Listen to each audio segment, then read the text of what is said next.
Students next DLD నుండి previous క్లాస్లో మనం యూనివర్సల్ షిఫ్ట్ రిజిస్టర్ గురించి తెలుసుకున్నాం కదా కంప్లీట్గా.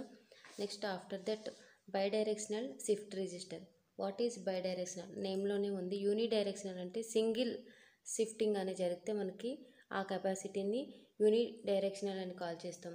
సో బోత్ ఇక్కడ left and right shift capacity ఉంటే దాన్ని మనం బైడైరెక్షనల్ షిఫ్ట్ రిజిస్టర్ అని కాల్ చేస్తాం. ఓకే, సో ఇక్కడ bidirectional shift register means it will capability of left shift and right shift.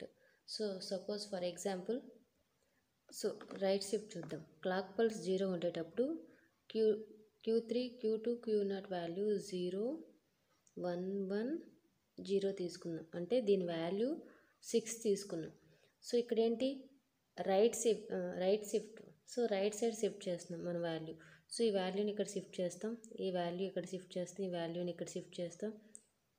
So ఇది వాల్యూ అనేది వ్యానిష్ అవుతుంది, ఇక్కడ 0 ఉంటుంది.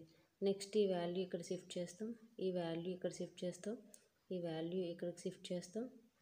సో ఇది వ్యానిష్ అయిపోతుంది, ఇక్కడ 0 ఉంటుంది.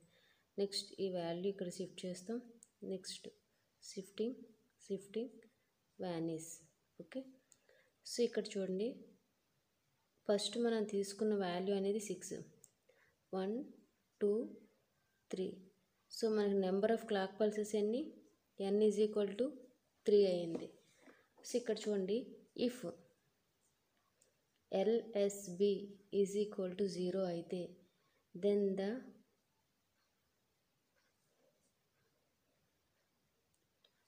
Integer value, okay, or V/2 or integer value by 2, okay, 2 power of n తీసుకుంటాం.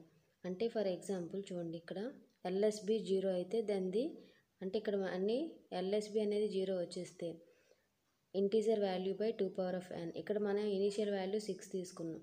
సో ఇక్కడ ఎప్పుడైతే రైట్ షిఫ్ట్ చేసామో నెక్స్ట్ వాల్యూ ఏంటి 8421 కోడ్తో చూసుకున్నట్టయితే ఇక్కడ వాల్యూ ఇది 2 ఇది 1 అంటే 3 వచ్చింది దీని వాల్యూ 1 వచ్చింది, దీని వాల్యూ 0 వచ్చింది. అంటే చూడండి ఇక్కడ 6/2 3 వచ్చింది. నెక్స్ట్ 3/2 అంటే 1 పాయింట్ సంథింగ్ వస్తుంది, అంటే ఫస్ట్ డిజిట్ని ఇంటీజర్ వాల్యూని తీసుకుంటాం. నెక్స్ట్ 1/2 అంటే 0 పాయింట్ సంథింగ్ ఉంటుంది, అంటే 0 వచ్చింది వాల్యూ. సో ఇక్కడ రైట్ షిఫ్ట్లోని మనం ఈ విధంగా క్యాలిక్యులేట్ చేయొచ్చు, లేదా ఇక్కడ first clock pulse, for example second clock pulse తీసుకుందాం.